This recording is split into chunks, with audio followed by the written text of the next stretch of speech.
in the dungeon of Thornbower Castle of the Northern Plains, Chief Ranger Layla LaCour was chained to a stone pillar, staring defiantly into the eyes of Duke Kurtz and Duchess Phoebe.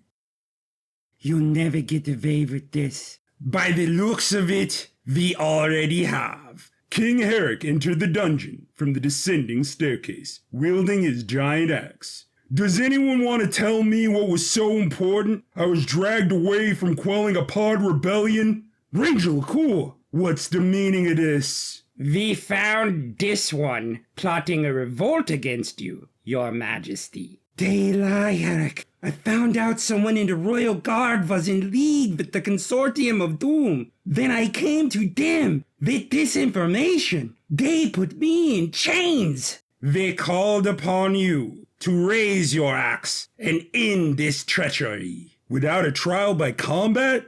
We cannot risk more eyes on this than need be. Herrick looked to his aunt and uncle, then into Layla's defiant eyes. Raising his axe, he cut the chains bounding Layla, picked her up with one arm, then swiftly ascended the stone stairs. They made it to the stables on the 5th floor. Herrick mounted Linka, his trusty Pegasus, and flew away from the castle as the Iron Knights were deployed right after them. Hope you got a plan, 'cause this is it for me. Head west to Pleasant Hills. I was worried you'd say that. It was opening night of Holtz Bowerman's pub, the Beacon on the Hill. The place was packed with wall-to-wall patrons. Walter Wrench stood by as head of security when he was approached by Digby, Holtz's business manager. Look at this crowd! Had I known the real money was in the restaurant business, I would have never set up that book deal. You do realize it takes a dining establishment 3 years to gain profitability, right? You are such a Debbie Downer. The 3 Bowerman brothers, Shanks, Clubs, and Lance, entered the fray. Mr. Wrench, we're running out of space at the bar. Hey, Walt! I can't find the keys to the safe, and we need more copper ducats! There's a suspicious amount of 4-leggers in the corner over there. Permission to crack skulls. Walter sighed, holding his forehead. Open the left wing bistro area. The safe has an ocular lock. Just stare into the center camera and no. Leave them 4-leggers alone, boy! We can't afford any write-ups on night 1! Kick back, Digby. I gotta find the boss. Holtz was in the back of the pub, loading ice from the freeze locker into a wheelbarrow. A few shooting stars in the night sky caught his attention when Walter found him. There you are. You know you're needed everywhere. It's a nice night. Marvel at it later. You got a pub to run, man. It's chaos up in there. I miss Brenda on nights like this. Aw, dang. Here we go. It was her idea to start a pub. I wish she could see this. She's not dead, man, and you know this. With the terms of my loss to Herrick, she might as well be. You want to stand out here and feel sorry for yourself all night, or go inside and make some money? You're right. Hey, Walter, do those stars seem to be getting closer to you? Walter stared into the sky, using his digital vision. Those ain't stars. Back up! A scorched Pegasus, filled with arrows, came crashing down with 2 figures on its back. Holtz recognized one as Herrick. Walter recognized the other as Layla. Neither had time to process this, as 2 Iron Knights wearing their steam-powered steel wings opened fire with their flaming arrows. Holtz picked up the wheelbarrow of ice, hurling it at one of the knights,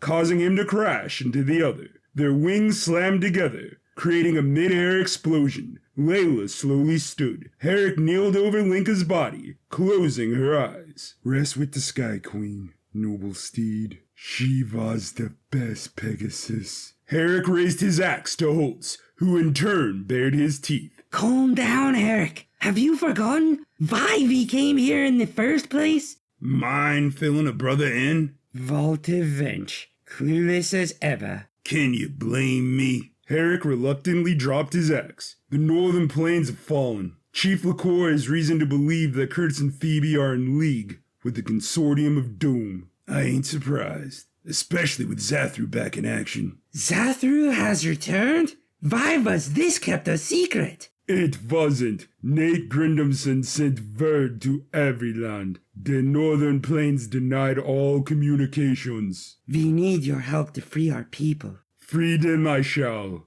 Walter? Say less, but we down a couple men. Nate took his kids to Onyx Mountain for some answers and a new sword. Pike's still out looking for Abbott with Clover. We will make do. The pub? It stays open. I believe in my boys. An arrowhead narrowly missed Herrick as it came from Lance, raising his slingshot. He was flanked by Shanks and Clubs, with their swords raised. Step away, Dad. We got this. Ready to visit the Netherworld, traitor? Lower your weapons. Herrick and I have decided to join forces. You've grown tall, little brothers. Most impressive. Never call us that again. Walter and I have been called upon to rescue our people. I need you to stay here to make sure the pub opening goes smoothly. You got it. And leave them four-leggers alone. Oh, come on. There's no time to waste. The Northern Plains are over 1,200 clicks away. I got this.